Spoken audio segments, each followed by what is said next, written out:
자, 오늘은 이제 그 92페이지 보면은 유럽 신학 사상 변천해가 19세기 독일 신학이 나와요.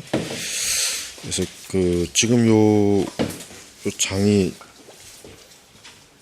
중에서 이제 먼저 좀 봐야 될 게 뭐냐면은 먼저 봐야 될 게 그 94페이지 하반절 보면은 그 각주 121이 있어요. 거기 보면은 그걸 좀 한번 먼저 다루고, 각주가 아주 이 책의 그 장점은 각주가 굉장히 참 쓸모 있는 각주들 또 자료들을 출처를 잘 이렇게 해서 참 불필요한 뭐 각주가 왜 여기 이렇게 들어와 있나 이런 생각이 안 들어요. 참 있어요. 그래서 보니까 미국적 자유주의 신학의 영향력이라고 하는 이 책에서 이제 그 저자가 거기서 이제 자유주의 신학의 원리에 대해서 이제 그 책에서 이제 전반적으로 제시한 거에 대한 것들을 지금 이 각주로 달았어요. 그래서 참 잘 달았어요. 너무 참 귀합니다. 이런 책들이 이제 좀 번역이 돼서 읽으면 더 좋은데 이런 책들이 이제 번역이 되지 않았고 해서 좀 아쉽긴 하죠. 아쉽긴 하지만 그래도 어쨌든 뭐 우리가 이제 자유주의 신학에 대해서 뭐 다른 뭐 여러 또 자료를 통해서 알 수 있으니까 우선 여기서 보면은 우선 그 자유주의 신학의 이제 쉽게 얘기하면 여기서 보면은 이제 그 아홉 가지의 이제 자유주의 신학의 원리에 대한 것들을 딱 요약한 거예요. 그래서 사실 요 원리만 잘 이해해도 사실 굉장히 우리가 자유주의 신학의 그러니까 결국 뭐 자유주의 신학이 뭐다라고 하는 거에 대해서 우리 자신도 이해할 수 있지만은 누구에게든지 잘 얘기할 수 있어요. 그래서 첫 번째 뭐냐면은 우선 자유주의 신학은 언제 가장 활발하게 일어났냐면 적어도 19세기, 그러니까 18세기 후반부터 19세기 이제 들어와서 자연과학이 막 그 유럽에서 어때요? 유럽에서 산업혁명과 동시에 자연과학이 갑작스럽게 학문 쪽으로 막 부상, 굉장히 막 영향력이 커져갖고 사실 그 전에는 이제 법학, 철학, 신학, 그 다음에 이제 의학도 역시 좀 중요하겠죠. 그러다가 이제 자연과학이 어때요? 이 모든 것들보다 더 굉장히 그 사람들에게 영향을 크게 끼치는 그런 그 시점에 사실은 이 자유주의 신학은 굉장히 어때요? 활발하게 일어났단 말이에요. 그러니까 자유주의 신학을 하는 그 신학자들의 근본적인 생각이 뭐냐면 일단 성경과 과학이 충돌해서는 안 된다라고 하는 전제가 있어요. 그러니까 과학적으로 증명이 되지 않는 것은 믿을 수 없다. 그리고 인간이 어떤 이성적으로나 합리적으로 받아들이기 어렵다. 사실 우리가 아까 요 실로아마의 지금 요것도 바로 다루겠지만은 그러다 보니까 이 자유주의 신학은 어떤 그 기독교의 초자연적 그런 모든 요소들을 다 빼버려요. 그래서 첫 번째는 자연과 은총이죠.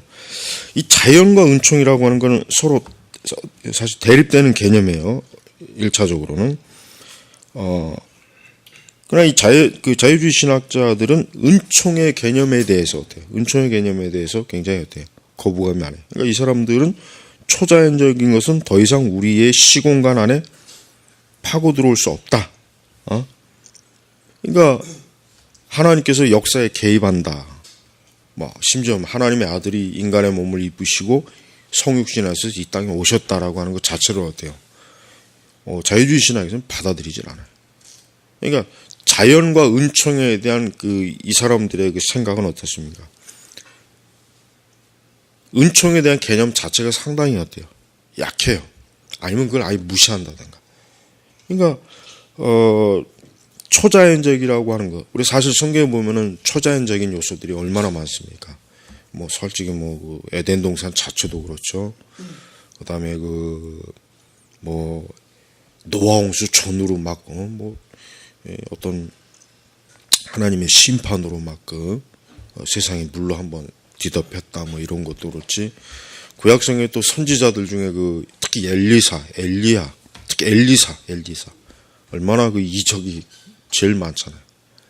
그다음에 뭐 대표적으로 신약성에 가면 뭐 예수님의 부활, 이건 다 뭐 이런 영역에 대해서 이제 이 자유주의에서는 어때요?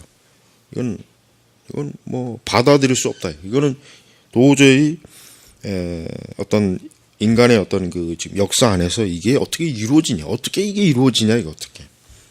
이건 이루어질 수가 없다. 이건 과학적으로 증명할 수도 없고 증명할 어떤 그 토대도 없기 때문에 믿을 수 없다. 이렇게 되는 거예요. 두 번째는 정통주의 변론에서 주요 요소가 되었던 기적 형태의 초자연적인 것들이 거부돼. 그렇죠. 동일한 연장선이에요. 은총의 영역을 거부하면 당연히 뭡니까? 다른 모든 형태의 초자연적인 것들이 어때요? 거부되는 거예요. 받아들일 수가 없어요. 예. 그 다음에 이제 세 번째는 뭔가, 계시는 죄인인 사람이 결국 획득할 수 없는 지식을 가지고 하늘로부터 우리 인간 세계로 뚫고 들어오는 행위가 아니다. 특수한 계시도 없고 구원 계시도 없다. 자, 계시 자체를 어떻게 부정해요? 그러니까 성경은 계시가 아니에요. 예. 즉 자유주의 신학자들에게 성경은 영감된 문서도 아니고 하나님 말씀도 아니고 계시도 아니고 그냥 뭡니까? 하나의 종교적인 문서다. 그것도 어떤 종교적인 문서예요? 인간의 종교적 경험이 들어간 문서라고 해야 돼요. 인간의 종교적 경험이 들어간 문서지, 말 그대로 뭐예요? 우리 기독교의 계시관은 모든 종교 중에서 유일하게 독특하지 않습니까? 뭡니까? 먼저 외부에서 하는 게. 다른 모든 종교들은 그들의 경전이라든가 그들의 어떤 종교 체계에 있어서 절대 뭐 외부에서 주어진 것이다라는 것이 거의 없어요. 물론 이제 이슬람교가 좀 그런 요소는 있죠. 이슬람교 자체가 뭡니까? 코란이란 말 자체가 뭐 들고 읽어라는 말 있잖아요. 그러니까 이슬람교는 그런데 사실 뭡니까? 유대교의 그 복사판이거든. 벤치마킹한 거예요. 그러니까 그 코란이라든가 유대교는 아주 철저하게 어때요? 그 당시 유대교, 특히 유대교의 영향을 많이 받았어요. 기독교보다는 유대교 영향을 많이 받아요. 그러니까 이슬람교는 엄밀히 얘기하면은 정통 유대교를 흉내낸 거예요. 흉내낸 거. 그 다음에 이제 그 당시 이제 기독교 종교도 역시 마찬가지로 그 당시 그 아랍 지역 그 지역에서 어땠습니까? 이 유대교하고 자꾸 이제 좀 서로 그 대립적인 관계 속에서 이 마호메트는 확실히 좀 어떤 그 굉장히 그런 걸 잘 이용한 거는 아주 똑똑한 거죠. 탁월한 거지. 그러니까 기독교 요소도 받아들이고 유대교 받아들여서 자기만의 종교를 만드는 거란 말이에요. 근데 엄밀히 얘기하면은 그들이 말하는 알라의 계시라고 하는 것도 결국 뭐예요? 하나님의 계시에 대한 흉내는 거. 그걸 차용한 거예요. 그러니까 지금 여기서 자 특수한 계시가 없다는 거예요. 특별 계시가 없다. 그죠? 그리고 또 더 구체적으로 뭡니까? 구원 계시가 없다. 그러니까 복음이 없다는 얘기예요. 그러니까 성경을 통해서 무슨 인간이 구원을 받고 무슨 하나님의 특별한 계시가 있냐? 이건 없다. 부정합니다. 네 번째는 뭡니까? 인간은 비록 정도에서 벗어나는 경우라도 선한 존재로 강조된다. 자, 아주 대표적이죠. 뭐, 그러니까 여기 계속 보면 인간은 확실히 전적으로 타락된 것은 아니다. 신학상의 전반적인 자유주의 프로그램은 하나님께서 진노와 심판으로 반응을 표하게 될 하나님의 거룩한 공의에 대한 반항으로 죄를 부인한다. 그러니까 그 자유주의 신학자들의 은 전반적으로 어때요? 낙관적이잖아요. 낙관적인 그 신학이에요. 그러니까 인간인 타락한 존재도 아니다. 인간은 하나님의 심판과 징벌을 받을 이유가 없다. 그런 존재가 없다. 그리고 인간은 뭔가 무한한 발전 가능성, 즉 도덕이나 윤리나 인간의 어떤 여러 모든 그 선한 의지나 이런 건 뭐예요? 시간이 가면 갈수록 어때요? 발전한다. 더 나아진다. 더 좋아진다. 이거 좋아진다. 그러니까 그 19세기가 역동적인 해란 말. 19세기라는 거는 세계사적으로 어때요? 인류 역사에서는 가장 역동적인 해요. 산업혁명이 일어나서 그냥 막 곳곳에 공장이 세워지죠. 기계가 막 만들어지죠. 산업 박람회라고 하는 것도 열리죠. 그 다음에 자연과학이 막 이제 나타나서 막 그 이전에 한 세기 전에 조상 자기 윗 선대들에 비해서 과학 지식이라는 걸 알게 돼서 이젠 더 이상 뭐 하나님이 하셨다, 이건 하나님의 징벌이야, 이게 아니라 과학적으로 이건 어떠한 원리, 이게 세상을 그런 식으로 이제 설명할 수 있는 시기가 된 거예요. 그러다 보니까 인간에 대한 것도 인간에 대한 것도 전통적으로 서구 지역은 기독교 적인 배경이 깊잖아요. 그러다 보니까 인간이 죄성을 굉장히 강조 많이 해요. 그리고 교회는 항상 죄에 대한 심판과 형벌, 그것을 굉장히 강력하게 하니까 이 자유주의 신학자들로서는 이제 어때요? 더 이상 그런 종교적 협박을 그만둬라. 인간은 죄인이 아니다. 인간은 결코 하나님으로부터 죄와 형벌을 받을 만한 그런 죄가 없다. 이제 그런 생각. 그리고 이제 반대로입니다. 낙관적인 발전. 특히 이제 지식이 계속해서 막 폭발적으로 늘어나니까 이렇게 되면 우리가 하나님과 같이 되겠구나. 그러니까 영적으로 비하면 이렇게 되면 우리 인간이 못할 게 뭐가 있냐? 이 지식 만능이에요, 지식 만능. 그래서 19세기에 소설이라든가 시라든가 문학, 그 다음에 다양한 문학, 문화 현상, 이런 데 보면은 인간에 대한 찬미, 사람을 숭배하는 거예요. 우리 사람이 이렇게 엄청난 지식과 과학으로 이렇게 가다가 진짜 이 세상이 에덴 동산이 될 것이다. 우리가 이제 우리 스스로가 이제 영원한 생명을 얻을 수 있을 것이다. 이 전쟁이나 파괴나 모든 가난이나 질병도 없어질 것이다. 이런 기운이 엄청나게 한 거예요. 우리가 로이드 존스의 생애를 읽어보면은 로이드 존스가 초기 생애 보면 그런 그런 사회적 배경이 많이 나온다고요. 그런 배경 가운데서 어때요? 복음에 대한, 즉 인간은 여전히 어때요? 아무리 과학이 발달하고 지식이 많이 문화가 발달해도 인간이라는 존재는 변하지 않는다는 거예요. 로이드 존스의 대표적인 신학 사상이 그거예요. 세상은 변하지만 인간은 변하지 않는 거예요. 그리고 유일하게 변하지 않는 게 뭐예요? 또 뭔가? 진리예요, 진리. 그러니까 성경의 말씀은 과거 수천 년 전이나 지금이나 앞으로는 어때요? 인간에 대한 판단은 성경에 대해서 말하는 것은 변하지 않는다.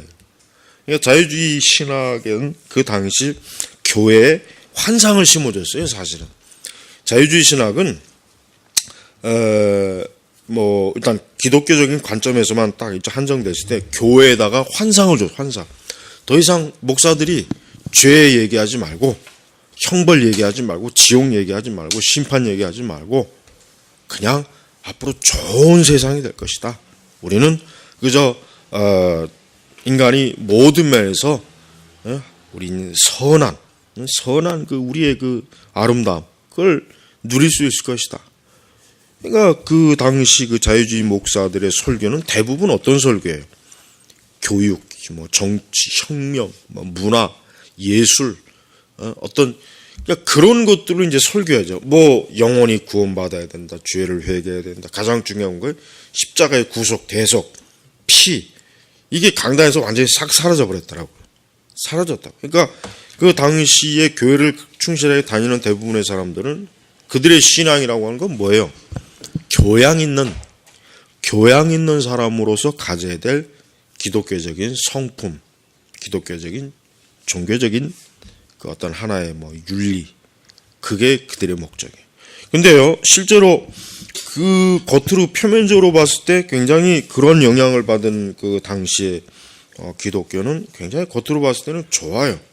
굉장히 기독교적인 뭔가 가장 오랜 그런 것들이 어쨌든 배어 있기 때문에 친절하고 온유하고 또 어떤 사랑이 많고 협조하고 봉사하고 어떤 도덕적 뭔가 나름대로 그런 것은 보이지만 그러나 뭐예요?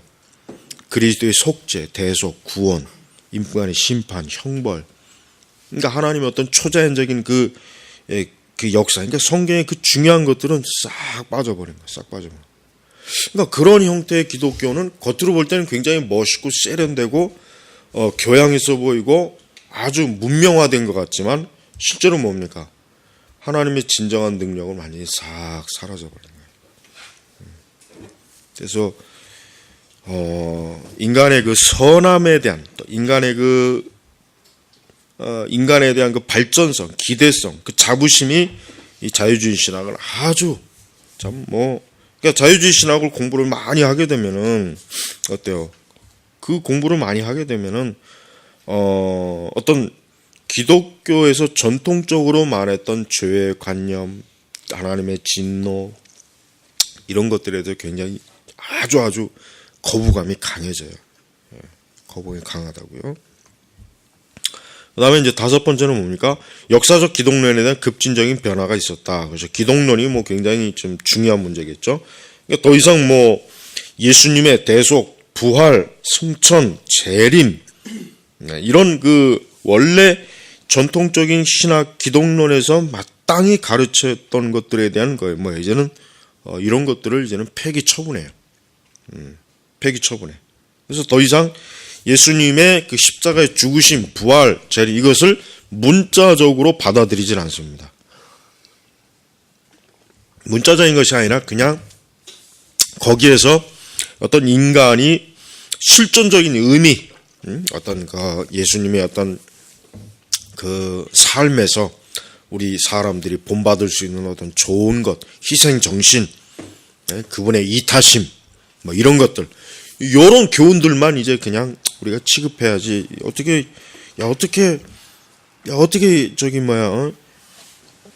여자가 혼자 애를 낳냐, 처녀가 어떻게 애를 낳냐, 이건 말도 안 되는 거라고 이렇게 치부한단 말이에요.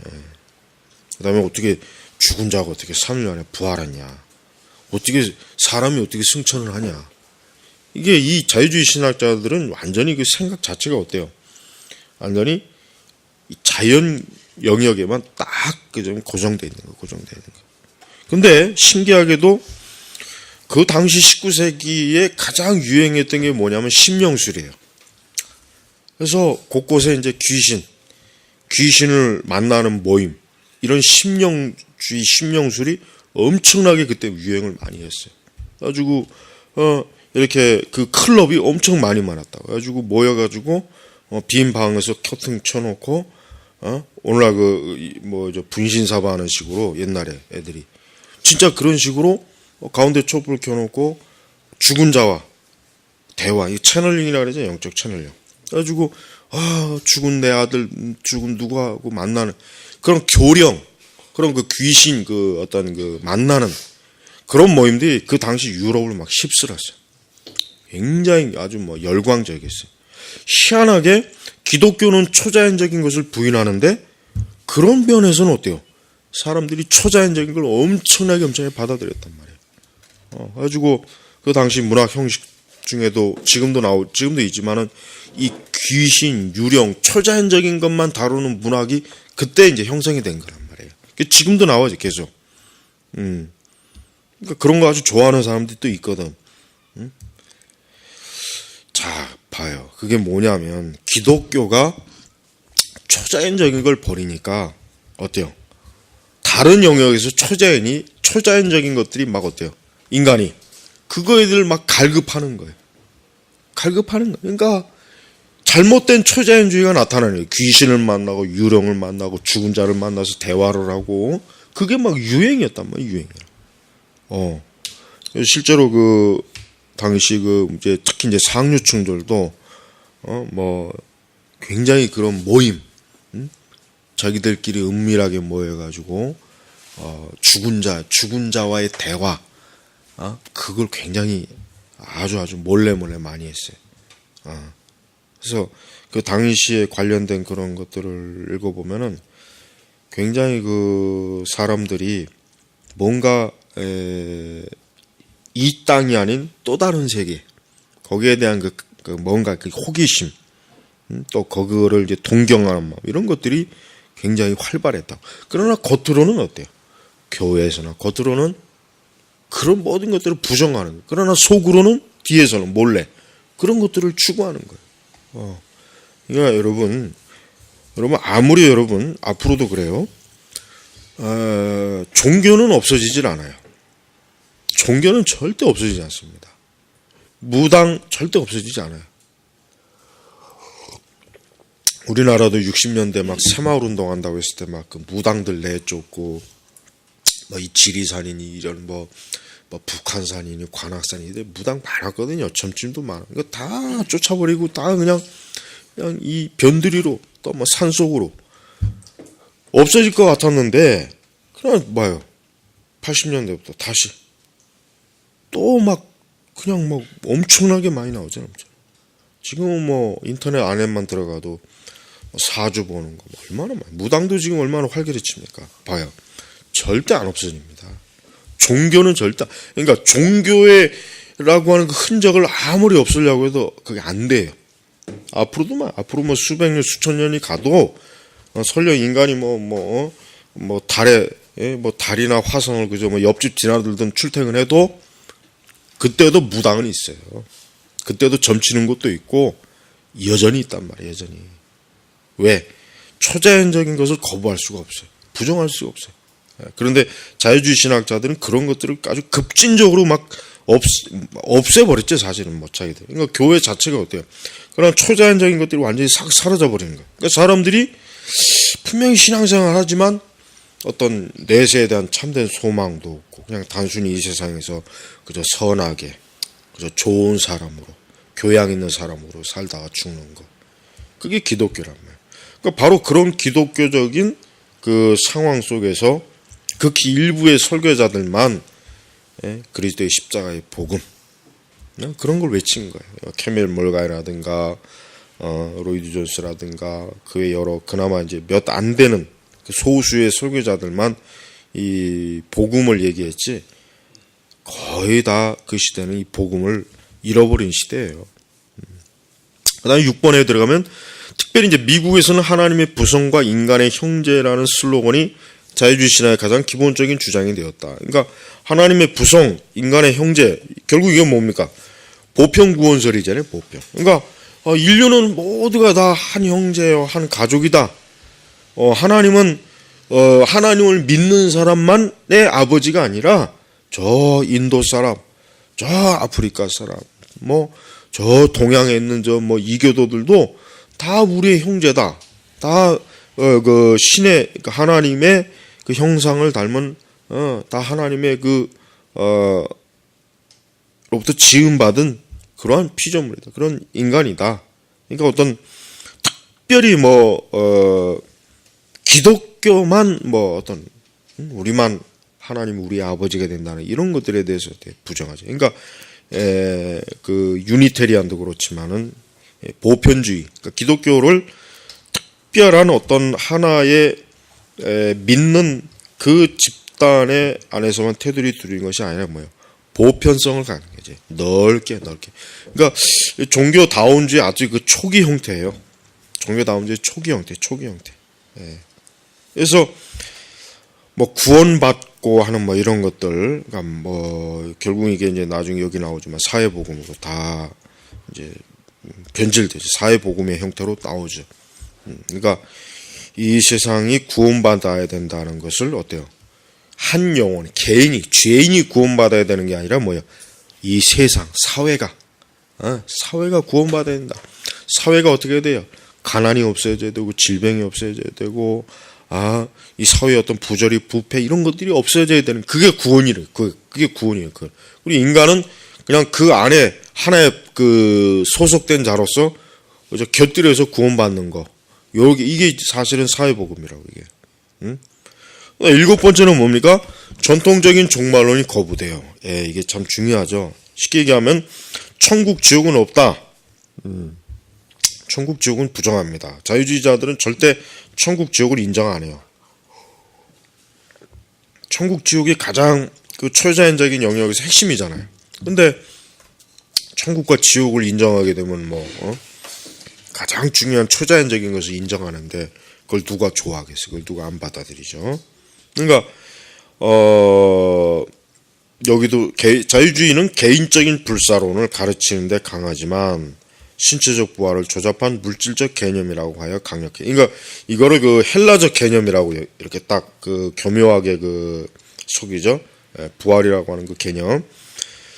근데 이제 불사론을 가르치는데 강하다고 했지만 그것도 일부지. 사실은 대부분의 자유주의자들은 인간의 불사론이 아니라 인간이 죽으면은 어때요? 그냥 소멸입니다.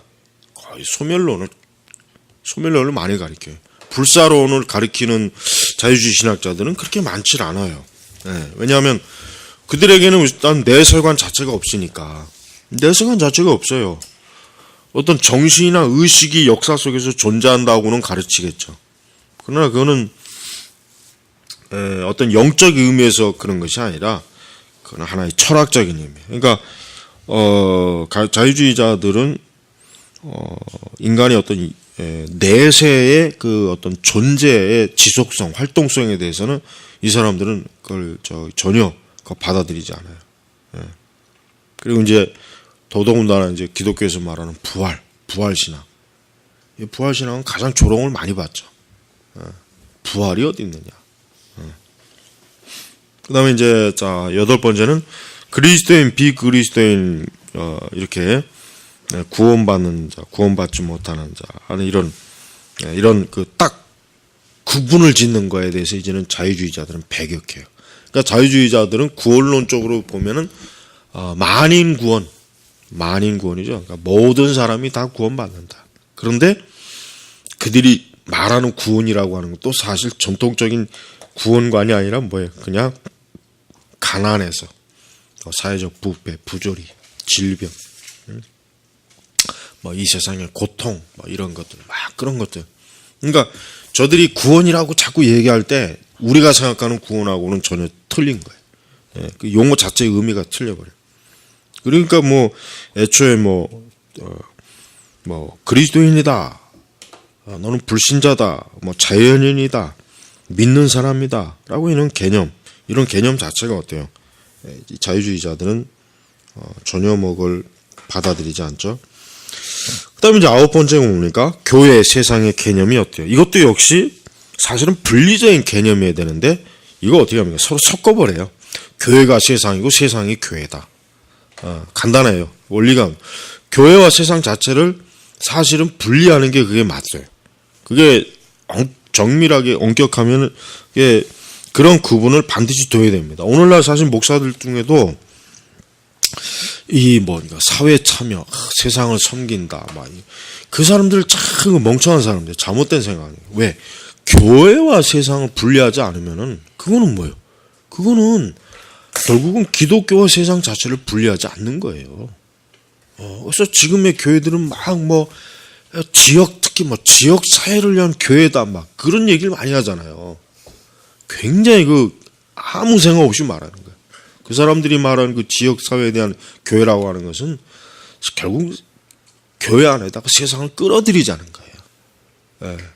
말로야 세상을 섬기고 어쩌고 말을 하지만 결국 그런 것 자체가 교회의 어떤 말 그대로 교회가 가지고 있는 그 어떤 절대적 가치, 진리의 가치를 훼손시키는 거라고. 그러니까 우리는 이걸 굉장히 주의해야 돼. 이게 자유주의자들 자체가 뭡니까? 상호 의존적이다. 그러니까 교회와 세상은 이제 더 이상 어떤 대립적 관계로 보지 말고 서로 상호 보완하자. 교회도 그렇고 세상도 그렇고 서로 필요로 하는 것을 서로 주고받자라는 이런 거. 이런 식의 그 교회관을 가지고 있는 그 교회들은 사회 봉사나 사회 활동을 많이 합니다. 이런 것들을 굉장히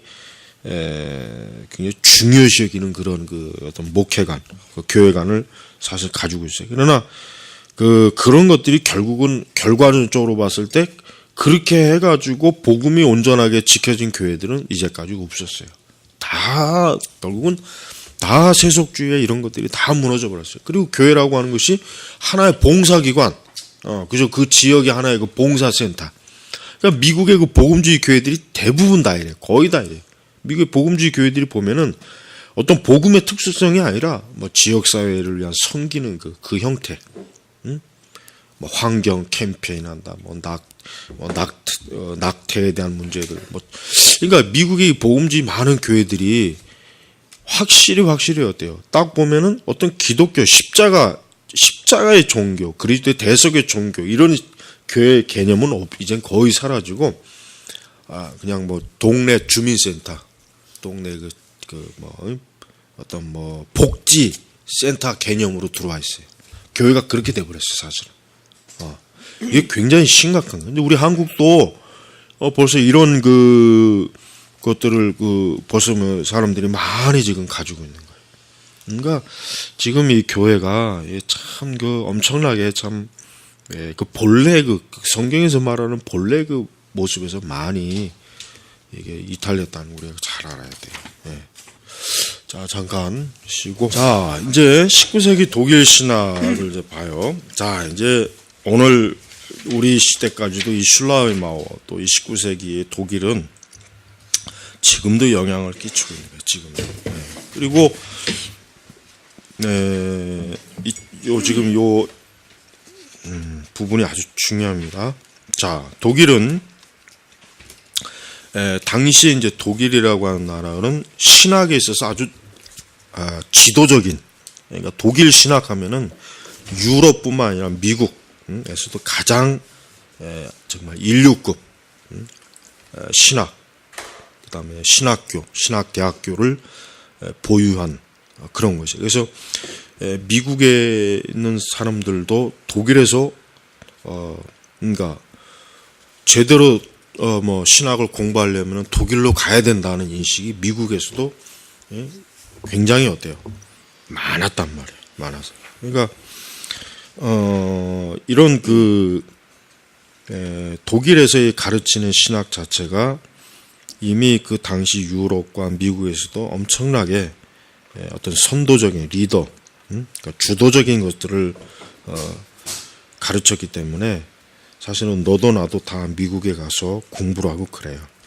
이제 독일의 그 자유주의 신학을 찬성하지 않아도 이 자유주의 신학에 대해서 직접 가서 배워서 이 자유주의 신학의 실체가 뭐냐라는 것을 알고자 하는 그런 사람들도 역시 있었지만 그런 사람들은 소수예요. 극히 소수라고요. 대다수는 그 자유주의 신학 자체에 아주 큰 소망을 가지고 걸었어요. 그래가지고 자, 18세기 유럽 계몽주의 토대 위에 구축한 자유주의 신학은 독일에서 이제 꽃을 피운 거예요. 그 독일의 그 자유주의 신학은 결국 뭡니까? 기독교 신앙을 잠식하면서 인본주의와 세속주의에 크게 발전시켜 이제 더 이상 뭔가 인간이 이성이나 과학에 배치되는 신화들은 어때요? 성경에서 제거돼야 된다고 했잖아요. 이런 관점에서 하락이라든가 무슨 그 자유주의 신학의 그 대가들 있잖아요. 그 사람들이 뭐 얼마나 그 신학생들을 세뇌시켜놨단 말이에요. 그래서 기독교를 고대 근동의 마술적 종교로 하나로 취급한 거예요. 그러니까 기독교라고 하는 종교가 그냥 당시 아주 고대 애굽의 신화라든가 뭐 그리스 신화라든가 그다음 히브리 원시 신화라든가 뭐 이런 것들의 하나의 하나의 분파 지류지 기독교의 어떤 진리에 대해서는 더 이상 인정하지 않습니다. 그래서 여기 아주 좀 노골적으로 나오는 문장이 뭐예요? 기적들은 원시적 상상력이 나온 허구에 불과하기 때문에 성경에 기록된 예언, 병고침 및 기타 이적들은 날조된 이야기들임에 분명하다는 것이다. 이렇게 지금 평가를 했어요. 대표적으로 지금 슐라우마우하고 리첼 이 두 사람인데 이 슐라우마우는 뭐 너무나 유명한 사람이죠. 슐라우마우는 보통 자유주의 신학의 아버지라고 하잖아요. 근데 우리가 슐라우마우의 그 당시 시대적 사회적 잠깐 배경을 좀 보면은 슐라우마우는 이미 그 당시 독일이라고 하는 나라에서 기독교가 더 이상 사람들로부터 실제적으로 받아들이는 종교가 아니라는 걸 딱 인식한 거예요. 그럼 왜 그럴까? 그가 그 나름대로 오랜 동안 연구하고 분석해 본 결과가 뭡니까? 기독교라고 하는 것은 인간이 여기 나와있죠. 인간이 하나님께 의지하는 감정이다.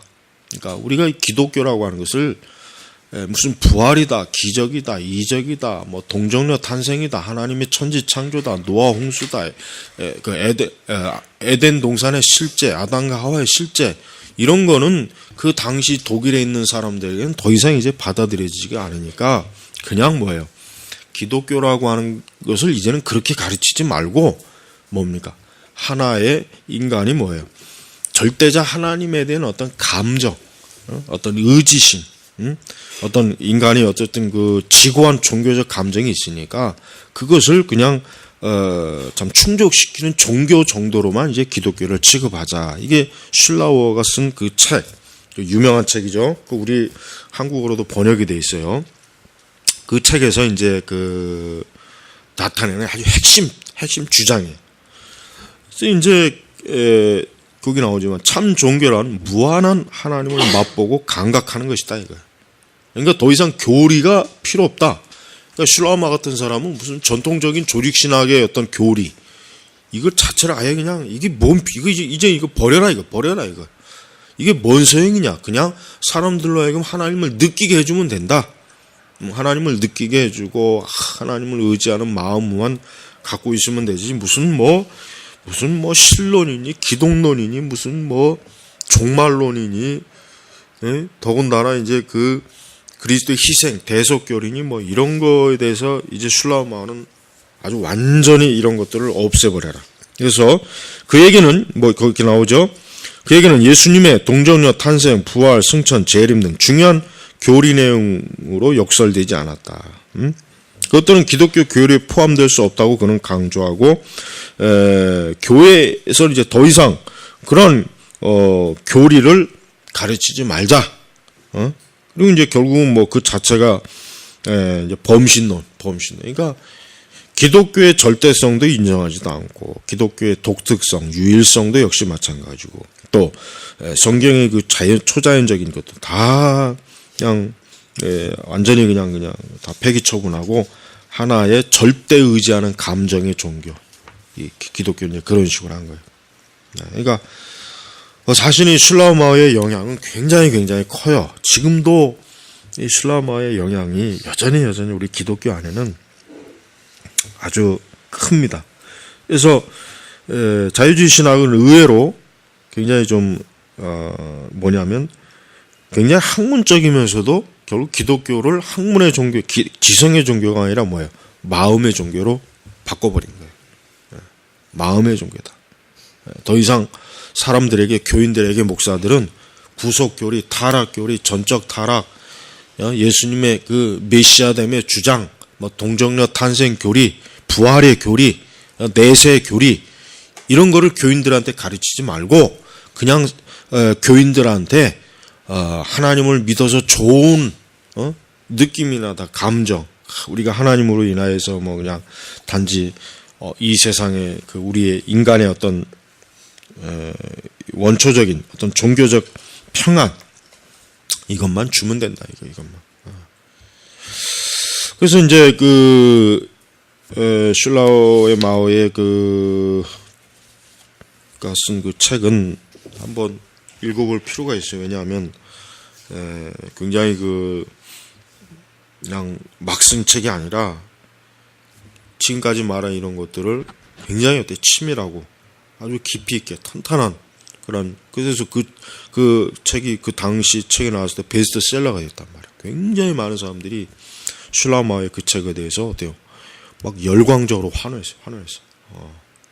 그러니까 어떻게 보면은 슐라우마오는 근대 기독교의 종교개혁자나 마찬가지예요. 사실은 나쁜 종교개혁이지만 근대 기독교의 종교개혁자가 슐라우마예요. 그러니까 슐라우마오를 모든 그 현대 신학자들의 아버지로 보는 이유가 다 이유가 있는 거예요. 그다음에 이제 리첼도 역시 리첼은 뭐 이제 그 슐라우마오보다는 조금 좀 덜 하긴 하지만 그래도 리첼도 역시 뭡니까? 그는 그 사회 복음의 어떤 원조가 되는 것들을 결국 주장했어요.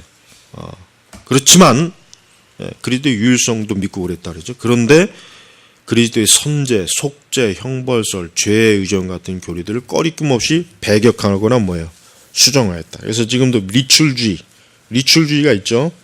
이걸 다른 말로 이제 이런 리출주의 그 신학이 지금도 영향을 끼치고 있어요. 우리가 그 20세기 신학이라고 하는 책에 보면은 이제 나중에 그것도 하겠지만은 이런 슐라우마우나 리출이나 이런 사람들의 영향이 20세기에 어떻게 파고 들어왔는가 이제 그 책을 좀 분석해주는 책이에요. 예. 그다음에 이제 이런 리출의 영향을 받은 사람 대표적인 게 누구예요? 월터 라우센부시. 아주 대표적인 미국의 그 사회복음주의자예요. 그러나 이 라우센부시보다는 그 이후에 그 사람들이 더 그를 추종한 사람들이 더 문제였죠. 그러니까 이제 라우센부시 자체도 일단은 뭐 리출의 영향을 받았기 때문에 정통 교리에 대해서 그렇게 뭐 집착하거나 그런 건 하진 않지만, 그러나 이제 그 이후에 이제 그 기독교인들에 대한 그 리출, 그러니까 라우센부시의 영향을 받은 사람은 종교를 어때요? 개인의 차원이 아니라 뭐 사회적 차원. 그러니까 기독교라고 하는 것을 더 이상 뭐 개인 구원, 개인 영혼 구원이라고 하는 기독교의 이제 핀트를 좀 이제는 어때요? 이제는 좀 벗어나자. 언제까지 개인 구원을 외칠 거냐? 하지 말고 사회 구원. 그러나 이 사회 구원이 나오는 것도 다 배경이 있는 거예요. 왜냐하면 그 당시 이제 산업혁명으로 인해서 영국이나 미국 같은 경우는 어때요? 노동자들이 어때요? 노동자들의 어떤 인권이라든가 노동자들의 어떤 그 처한 형편이 어때요? 굉장히 열악하고 사회적으로 그들이 그 권리를 보장받지 못하고 이런 게 굉장히 많았거든요. 그러다 보니까 그 당시 기독교는 어떤 내세적인 것에 대한 그 집중보다는 이제는 좀 실제 저들의 그 어떤 그 실제 삶의 어떤 부조리, 부패 이런 것들을 좀 도와야 되지 않겠냐. 그래서 사실은 사회복음은 굉장히 아무 생각 없이 사회복음을 다루다 보면은 굉장히 좋게 여겨져요. 아주 굉장히 현실적이고 아주 정의롭고 또 공의롭고, 어떤 인간의 어떤 참 사랑을 구체적으로 나타내는 어떤 사회적 개혁, 변혁 이거를 얘기하는 것 같단 말이에요.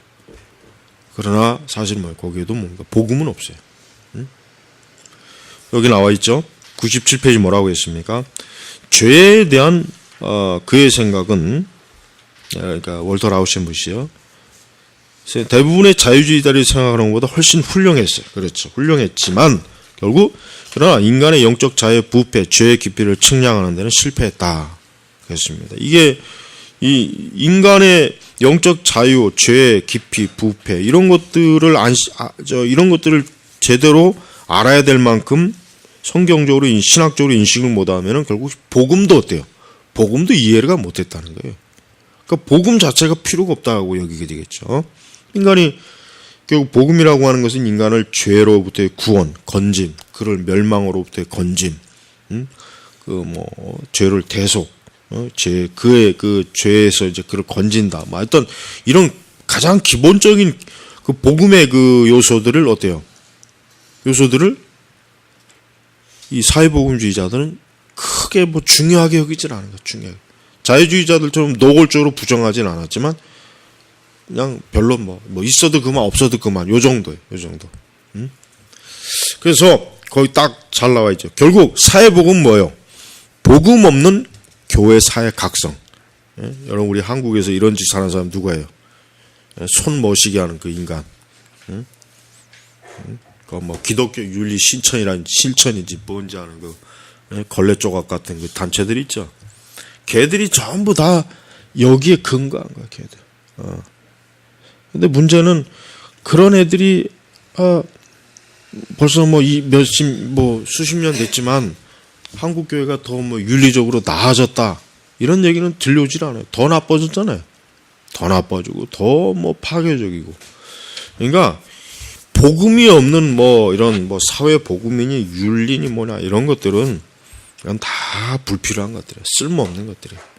지금 오늘날 교회가 어떤 윤리 회복이니 뭐니 이런 얘기를 많이 하는 인간들이 많은데 그런 인간들이 참 그 쓰레기 같은 사람들이에요. 지금 교회가 해야 될 것은 복음이에요. 성경이 진리와 복음이지 지금 교회 안에서 뭐 윤리나 뭐 이런 도덕을 뭐 회복하자. 그러려면은 예수님 버리고 그냥 공자나 맹자한테 가면 돼요. 그런데 가지 뭐 하려고 예수님 뭐하러 믿을 필요가 있겠어. 그러니까 이 교회 안에 보면은 이 기독교 안에 보면은 참 정신 나간 인간들이 굉장히 많아요. 그러니까 제정신 가지고 이렇게 뭐 기독교를 좀 봐야 되는데 그렇지 못한 거예요.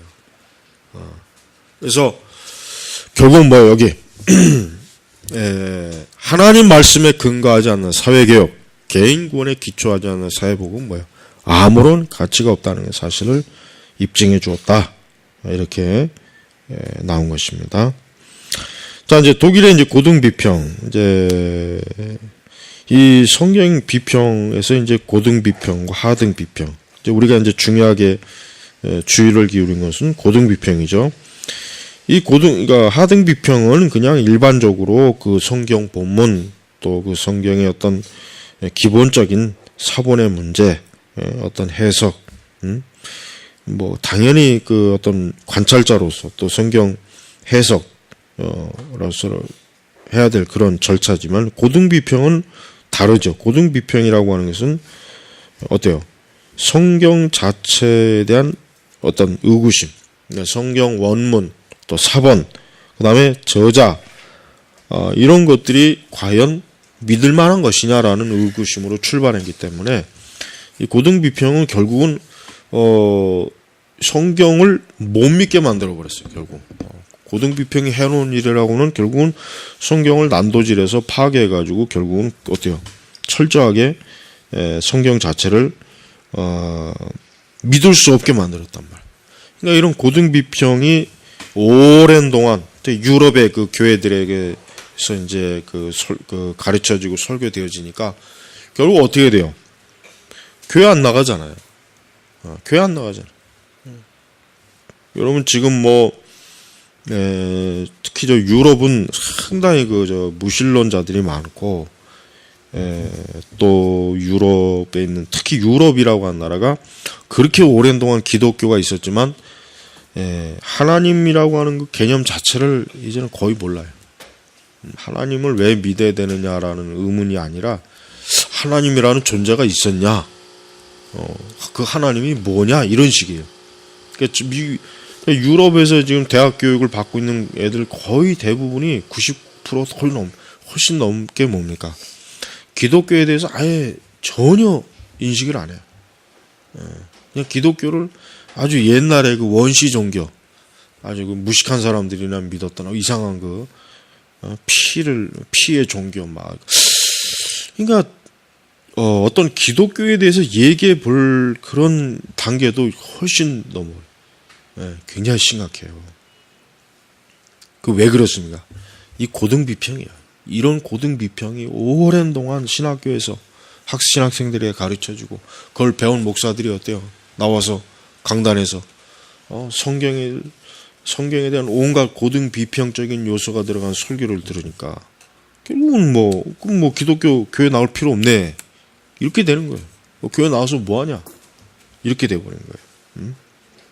그래서 자 19세기 들어와서 고등 비평은 성경도 다른 고대 서적들과 마찬가지로 역사적 방법론의 기준을 거쳐야 하는 것처럼 성경이란 방법론이 그대로 적용되기. 그러니까 성경을 특별한 하나님의 계시의 문서가 아니라 뭡니까?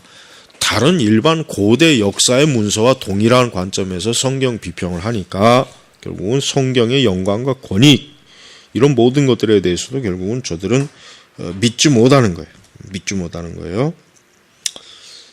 그래서 이제 우리는 이러한 그 성경 절대주의 또 성경을 철저하게 영감된 하나님의 계시 문서 이렇게 지금 믿는 것은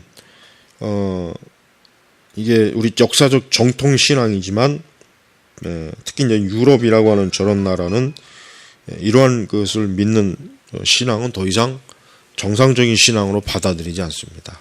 아주 보기 드문 옛날 신앙으로 여겨요. 보기 드문. 아주 보기 드문. 어떻게 그런 그 옛날 보수적 원시 신앙을 지금도 갖고 있느냐 이런 식으로 해요. 유럽이나 이런 데서 신학대학교에서 박사학위 받으려면은 정말 그 성경 과거의 그 정통 복음주의, 정통 그 기독교 신앙의 신조들을 믿으면 굉장히 교수들이 아주 이상하게 본다고 하더라고요. 아직도 그런 걸 믿고 있다니 참 신기하다는 식이에요. 굉장히 지금 상황이 그래요. 그만큼 고등 비평은 뭡니까? 성경 자체에 대한 불신앙을 교회에서 퍼뜨리고 세상에다 퍼뜨려서 결국은 그들이 그 활동이 결국은 뭐예요? 사람들을 교회 안에서 쫓아냈고 사람들이 교회 안으로 들어오지도 못하게 막아버린 거예요.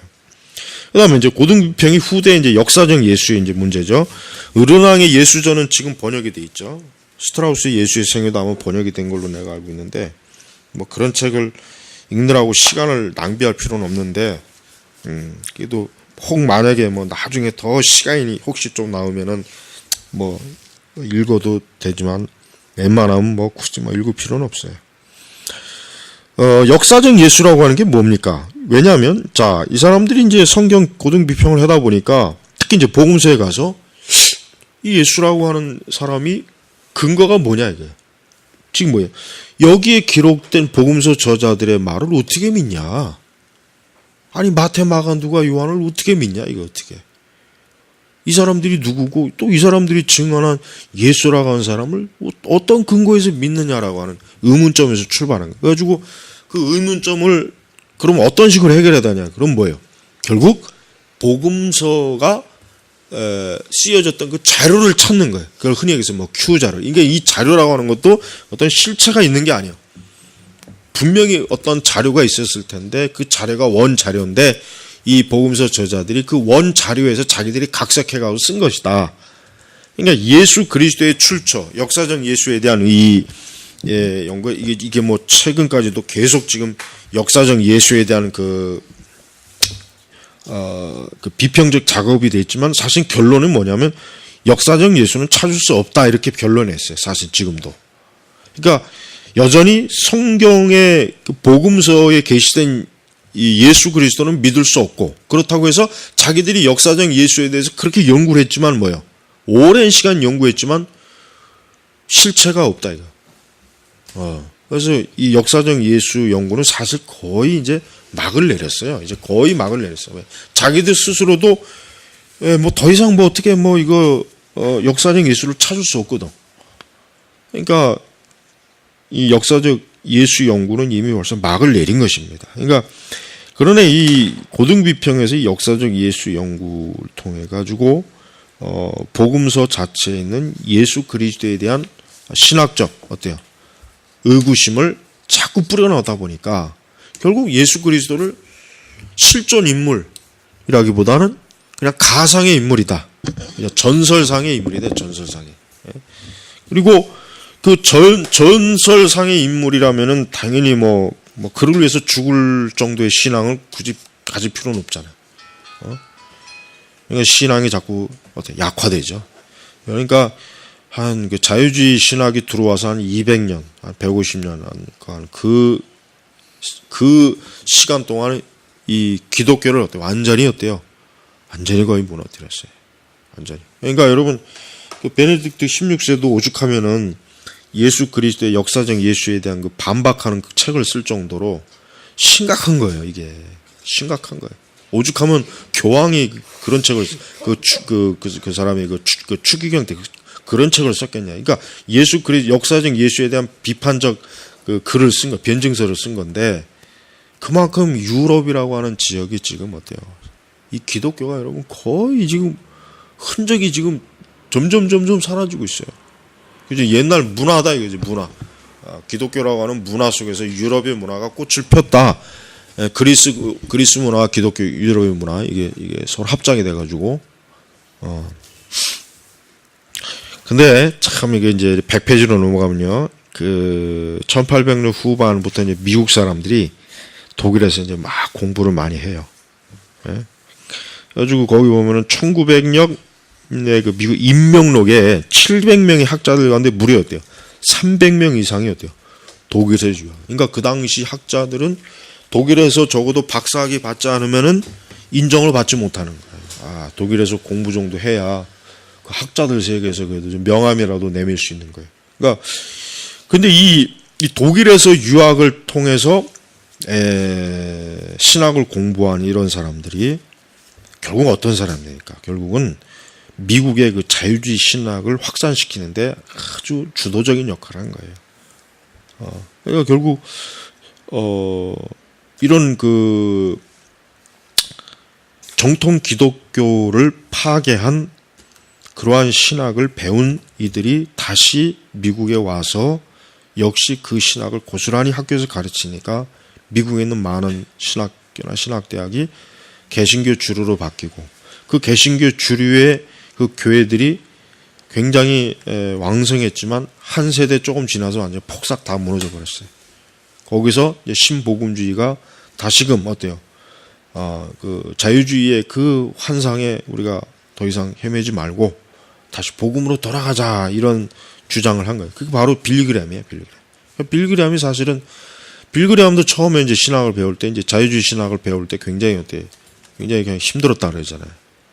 과연 내가 이 복음을 어떻게 왜 이걸 어떻게 믿을 수 있냐? 그러다가 어느 날 갑자기 뭐 밤에 이 믿음에 대한 복음에 대한 확신을 갖고 이제 그 뒤부터 복음을 전했다고 하는데 이제 와서 또 헛소리 하잖아요. 또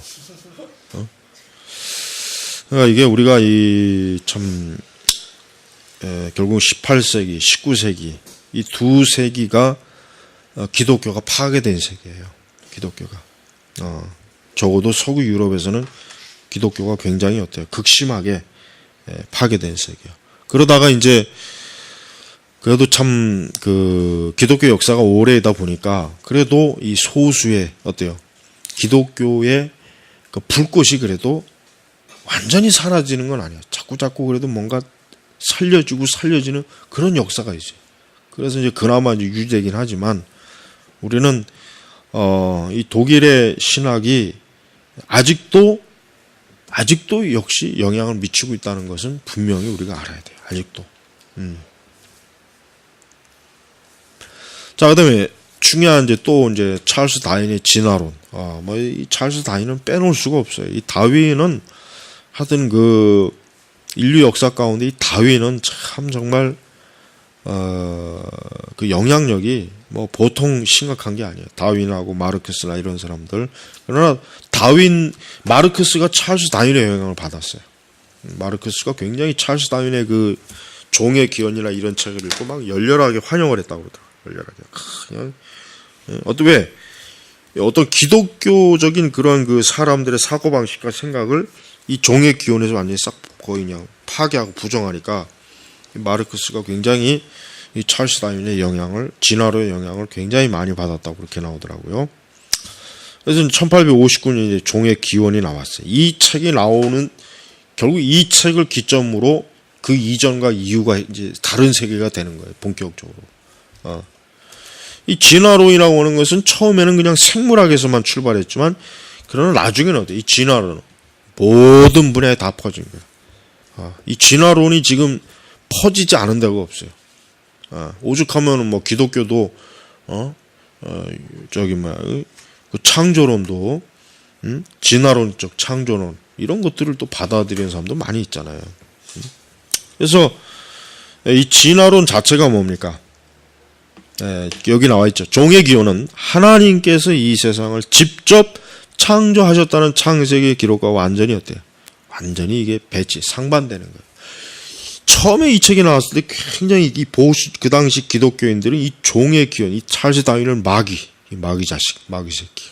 어떻게 이런 불경스러운, 굉장히 막 분노했다고 그러더라, 분노. 근데 시간이 지나가면서 사람들은 이 종의 기원을 통해서 그동안 기독교적인 오랜 창조 신화. 그러니까 당시 대부분의 사람은 당연히 하나님이 만드셨다는 게 이게 상식이에요. 그러나 지금은 이게 믿음이 되잖아요. 이게. 여러분 지금 저 일반 사람들한테 사람은 하나님이 창조했다 그러면 누가 그걸 받아들이겠어요? 교회 다니는 사람들만 받아들이더라. 그런데 그 시대는 아니에요. 그 시대는 교회 안 다니는 사람도 신이 인간은 신의 창조물이다라는 그런 보편적 생각을 거의 대부분 다 받아들이고 있었단 말이에요. 그래도 교회는 안 나가지. 하지만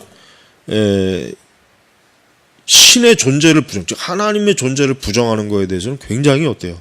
일반 사람들도 그렇게 썩 좋아하진 않았어요. 그렇게 뭐 굉장히 그거를 아주 이상하게 봤죠. 이상하게. 예. 그래서 이 진화론이라고 하는 것은 결국은 뭐예요? 결국은 여기 나와 있죠. 기독교의 창조론, 죄론, 구원론 이 핵심 교리를 다 사실은 어때요? 위협해요. 예.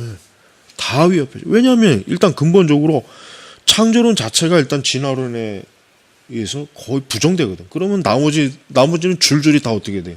다 부정될 수밖에 없는 거예요. 그러니까 사실은 다윈이 뭐 일부러 기독교를 어떤 공격하기 위해서 종의 교훈을 쓴 건 아니에요. 그 스스로도 그렇게 얘기했으니까 뭐 자기가 뭐 일부러 뭐 기독교를 파괴하려고 그런 건 아닌데 어떻게 책이 결국은 어때? 기독교라고 하는 종교를 가장 심각하게 해치는 그런 무기가 돼버린 거예요. 무기가. 그리고 또 이제 진화론은 성경이 인간의 종교적 의식에 의한 진화적인 산물, 여기 아주 문제죠. 그다음에 역사는 완성을 하여 진화의 과정. 그 역사 자체를 이제는 역사 서술의 이제 하나의 그 보편적 지금 관점이 뭐냐면 진화예요. 역사는 진화한다. 근데 이 진화라고 하는 역사 자체가 사실은 뭡니까? 발전하는 진화. 그러니까 더 나아진다. 세상은 더 나아지고 인간은 더 나아진다. 이게 이제 사실은 역사의 하나의 그 주류에 그 편입된 건데 이게 결국 종의 기원에서부터 나오는 거예요. 그 다음에 인간은 원죄로 인한 죄인이 아니며 따라서 그리스도의 대속이 구원이 필요하지 않다. 이게 다 진화론의 영향이에요. 이 세상의 종말은 하나님의 계획과 그리스도의 재림으로 이루는 것이 아니라 뭐 인간의 노력, 점진적 뭐예요? 개선. 이 개선이 뭐예요? 진화란 말이에요. 진화. 그러니까 아까 얘기했지만은 이 자유주의가 이 진화론을 굉장히 열렬하게 어때요? 환영하지. 딱 맞물리거든. 왜? 이 진화론 자체가 뭐 인간의 가능성, 능력, 어떤 세계 역사의 발전성. 자유주의도 똑같거든. 그러니까 둘이 완전히 뭐 짝이야, 짝. 너무 잘 맞는 짝이란 말. 그러니까 교회에서도 자유주의 교회들은 이 진화론을 가르쳐요. 그 당시에도. 자유주의 교회는 더 이상 인간이 하나님의 창조물이 아니다. 찰스 다윈이라는 학자가 쓴 이 종의 기원을 봐라.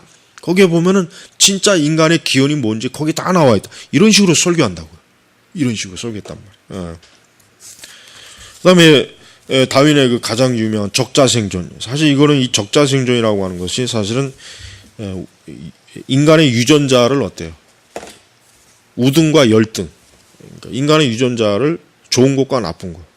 그러니까 이 진화론이 결국 뭐예요? 20세기에 그 전쟁이 일어날 때 인종 청소 있죠.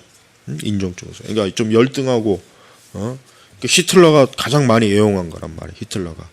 좀 불구라든가 정신병자라든가 뭐 좀 문제가 있는 거 전부 다 뭐 다 죽이고 없애고 불임을 시키고 씨를 나쁜 씨앗을 퍼지게 하면 안 된다. 열등한 씨앗이 퍼지면 이 사회가 더 나빠진다. 이런 게 이게 다 어디서 나는 거예요? 진화론. 그래서 사실은 20세기의 모든 학살의 주범의 원인은 누구예요? 이 다윈이에요. 이 다윈 한 놈 때문에 사실은 그래서 히틀러나 모택동이나 이 다윈으로 인한 그 피해는 진짜 말로 다 할 수가 없어요. 보편적 마치 교회에서도 그런 걸 가르쳐야 된다고. 마치 뭐 다윈이 그저 뭐 사람이 원숭이 새끼다. 그 정도만 이해시키면 안 돼요. 다윈의 그 진화론이라고 하는 게 결국은 공산주의도 이 다윈의 진화론이 없었으면 공산주의도 어떻게 보면 안 생겨났을 거예요. 뭐 역시 뭐 히틀러의 그 국가주의도 마찬가지고. 그러니까 이런 것들이 얼마나 어때요? 인간의 가치를 어때요? 완전 평가절하하는 거예요. 뭐 원숭이 새끼인데 뭐 죽이면 어때? 또 다른 원숭이가 또 만들어질 거 아니에요. 하나님이 창조물이 아니니까 인간에 대해서 중요하게 여기지 않은 거예요. 인간의 어떤 생명과 보편적 인권이라든가 이런 거를 완전히 싹 무시해버려요. 그래서 우리가 이런 부분에 이제 이 책이 진짜 참 책이 잘 썼어요. 제가 아무리 봐도 한국 저자가 이렇게 책을 잘 쓴 건 처음이에요. 아주 이 책은 신학교에서 진짜 필수적으로 이 책은 꼭 공부해야 돼요. 내가 읽으면서도 참 책을 잘 썼다. 여러분이 다음 시간에도 요거 이제 계속, 그러니까 이 책은 내가 보니까 한국 장로교가 지금 어디서부터 들어가냐면은 한국 장로교가 4장인가 거기 들어가요. 4장은.